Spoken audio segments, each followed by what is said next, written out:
Our next guest voted in favor of the deal. He currently represents Florida's 19th congressional district, a district directly, as I understand it, could possibly be in the path of Hurricane Irma. Congressman Francis Rooney joining us now. Unless you left Tuesday, residents are facing some very serious danger, are they not? What are you hearing from your district?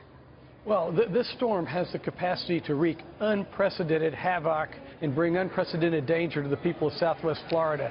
Well, this whole week, we've been in constant contact with the governor's office, who's a close friend of mine, FEMA and the other first responders and the emergency operations centers that we have in District 19, all of whom are very competent, who are working together to have clear lines of communication to be ready to make sure people know every resource and backup plan that's available to them. Okay. What about this, what we're hearing, and I was looking on the Miami Herald website, people are giving up on evacuation in some cases because they maybe have a quarter of a tank of gasoline left. They can't find a place to buy gasoline, and there's gridlock on I-95. What do you do in that case? I think you find the highest ground you can. You know, the most recent National Weather Service hurricane prognostication foretells 6 to 12 inches of storm surge. That also, Saturday morning, it's going to cross Flamingo, and it'll be up around between Naples and Miami a couple hours after that, and that's going to be approaching high tide. So you can add another foot to that. I want to, if we can, look at the radar in at least part of the screen. And maybe a map, too, because your congressional district is more on the west side, the Gulf side, so not the Orlando, Miami, Palm Beach. In fact, you represent Naples, Sanibel Island, Fort Myers, Marco Island, Cape Coral.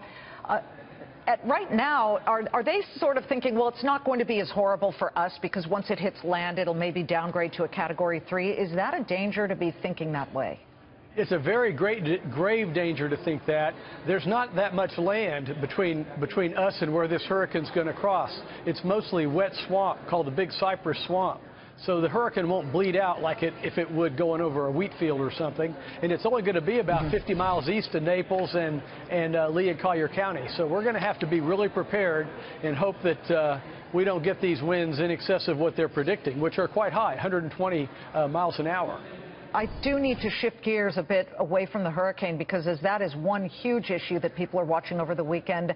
Tomorrow is the anniversary in North Korea of its founding, and there is a wide suspicion that they will test another missile. You're on the House Armed Services Committee. How serious do you feel this is going to get if that does indeed happen? Well, I think the North Korea situation is very serious, and we all know that Kim is a very dangerous character, but I don't subscribe to the theory that he's a madman. I think he's a calculating, autocratic despot who has hegemonic, self-protective ambitions, and we've kind of played into his hand over the past 30 years. So I think some of the things that Secretary Tillerson has said recently are very helpful in setting up an architecture where China can do its part and we can do our part to let him know what he needs to not do. Congressman, good luck. You heading down to Fort Myers or at least that area?